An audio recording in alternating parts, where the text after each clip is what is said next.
বিসমিল্লাহির রহমানির রহিম। নুরানি পদ্ধতিতে হরফগুলো লিখে শিক্ষা দেওয়ার সুবিধার্থে 8 ভাগে ভাগ করা হয়েছে। ক্রমিক হরফ: 1 আলিফ, মিম, ত, জ।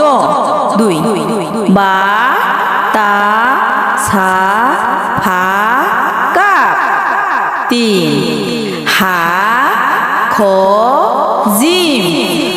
4 র, ঝা, ওয়াও, দাল, জাল।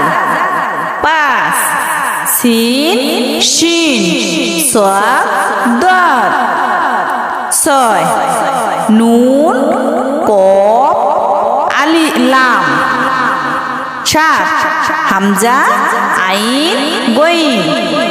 8 হা, ইয়ে। ভিডিওটি